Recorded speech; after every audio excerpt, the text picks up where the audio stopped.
नमस्कार, जय गुरुदेव।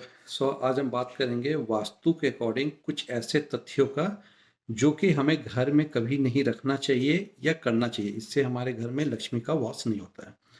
जिससे पहला है, आपके घर में अगर किसी भी दीवार में या कहीं भी सीलन होती हो या वहाँ पे नमी है तो उसको तुरंत ठीक कराएं।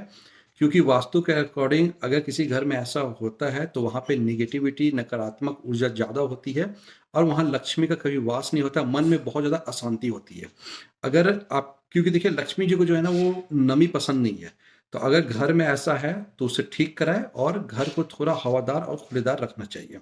दूसरा, अगर आपके घर में कोई भी कांटेदार पौधा हो जैसे कैक्टस, तो उसे भी कभी भी घर के अंदर नहीं रखना चाहिए, उसे हमेशा घर के बाहर रखना चाहिए।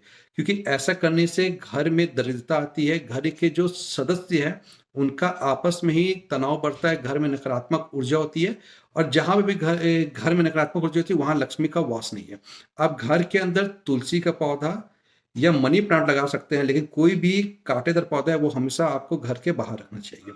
तीसरा, घर के छत को अगर आप कूड़ा करकट रखते हैं या घर का छत बहुत गंदा रखते हैं तो बोला जाता है कि वहां से भी नकारात्मक ऊर्जा आती है और वहां लक्ष्मी टिकती नहीं है।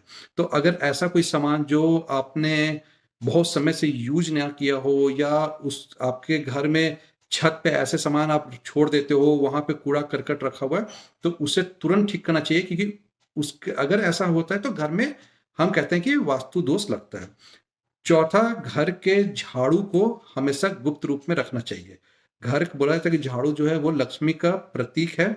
तो घर में जो भी आप झाड़ू रखते हो वो झाड़ू देने को उसको ऐसा गुप्त रखना चाहिए ताकि घर में कोई भी सदस्य बाहर से आए तो उसकी नज़र उस झाड़ू पे ना रखे।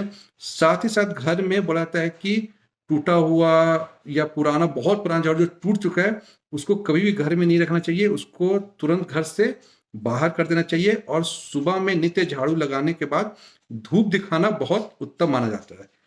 तो इन 4 तथ्यों का आप ध्यान रखिए। अगर आपके घर में भी ऐसा होता है तो इसे तुरंत ठीक करें। भविष्य में हम कुछ वास्तु से जुड़े हुए कुछ और तथ्यों के बारे में बात करेंगे। जय गुरुदेव।